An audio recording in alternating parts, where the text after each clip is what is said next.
Hello students, मैं विशाल गुप्ता आपका teacher. इस वीडियो में मैं आपको क्लास 11 सब्जेक्ट अकाउंटेंसी का जो हमारा चैप्टर चल रहा है जर्नल का, उसका सोल्यूशन कराने जा रहा हूँ। क्वेश्चन नंबर 27 का from the book of D.K. Goyal. Students, इसकी ये 9 ट्रांजेक्शन्स हैं, तो एक एक करके चलिए हम इसको सॉल्व करते हैं। मैं आपको बताता जाता हूँ कि इसकी जर्नल एंट्रीज कैसे पास करनी है। ठीक है जी। तो ये देखिए, मैंने जर्नल का फॉर्मेट बना लिया है। Question number 27। ठीक है जी। इससे पहले कि मैं ये क्वेश्चन स्टार्ट करूं, एक बार आपको याद दिला देना चाहता हूं कि यदि आपने मेरे चैनल को सब्सक्राइब नहीं किया हुआ तो आप मेरे चैनल को सब्सक्राइब ज़रूर कर लीजिए और वीडियोज़ देखते रहिए और अपना कोर्स कंप्लीट कर लीजिए। ठीक है जी। तो चलिए स्टार्ट करते हैं इसकी ट्रांजेक्शन को। इसमें सीरियल नंबर है, डेट नहीं गिवन है। ओके जी। ये एटलीस्ट 2 पेज लग जाते हैं, इसलिए मैंने भी 2 पेज पे ये फॉर्मेट बना के रख लिया है। तो पहली ट्रांजेक्शन क्या कह रहा है वो, received a VPP from Mohanlal, sent a PN to collected who paid ₹200 as cartage। तो इसका मतलब क्या हुआ, यहाँ पे आएगा purchases account debit, purchases account debited,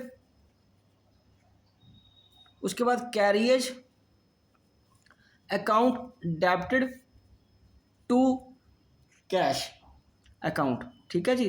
तो वीपीपी होता है value payable post, value payable post. ये आपने इलस्ट्रेशन में भी देखा था जब इसके क्वेश्चन चैप्टर की, तो उसमें से ये परचेज होती है। ठीक है। तो यहाँ पे सिंपल नरेशन ये लिख लेते हैं, being VPP received and carriage paid.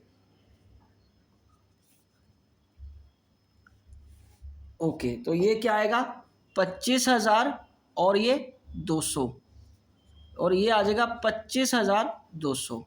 और सेकंड ट्रांजैक्शन क्या है इसकी, ये फर्स्ट ट्रांजैक्शन थी, सेकंड ट्रांजैक्शन इसकी क्या बन जाएगी बेटा, received ₹1,000 from sale of old newspaper and 500 sale of old chairs. ये तो स्क्रैप सेल भी की है ना, मतलब मिसलेनियस इनकम में जाएगी। ये आ जाएगा cash account debited to miscellaneous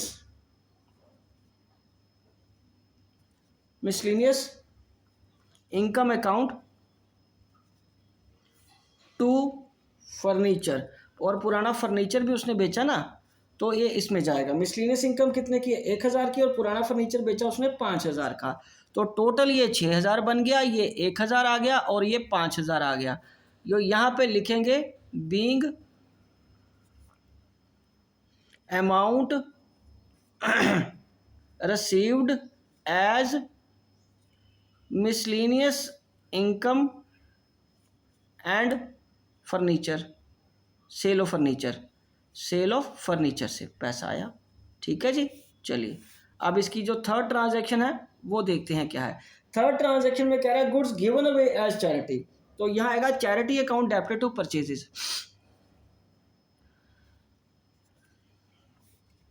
debited to purchases account, being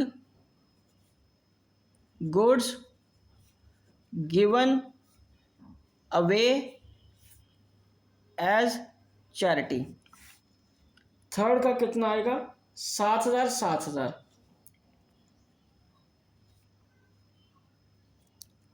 और फोर्थ की क्या ट्रांजैक्शन है,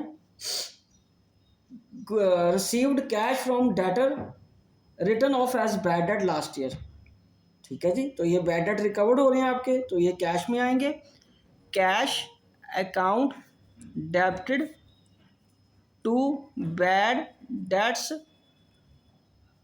रिकवर्ड अकाउंट। तो ये आ जाएगा being cash received as bad debts recovered. तो ये कितना आ जाएगा, 20,000 का। Okay ji.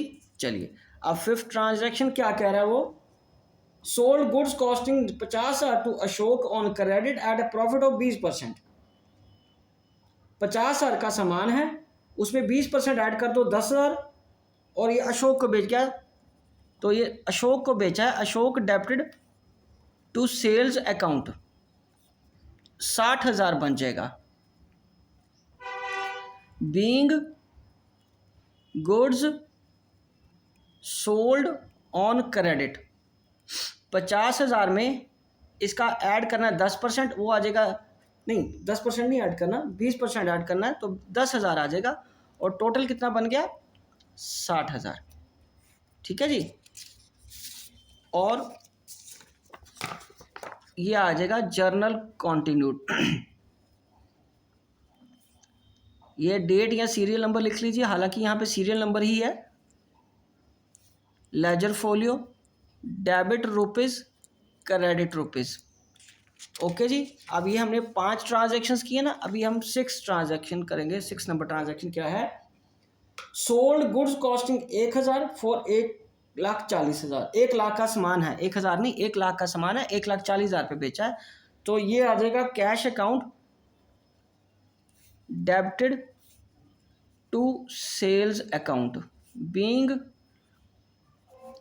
Goods sold on cash.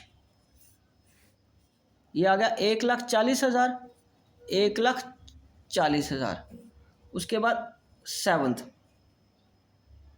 उसमें है interest on capital. Interest on capital account debited, interest on capital account debited to capital account. और वो कितना चार्ज करने को कह रहा है, वो इसने अच्छा कैलकुलेट करके दे दिया 50,000।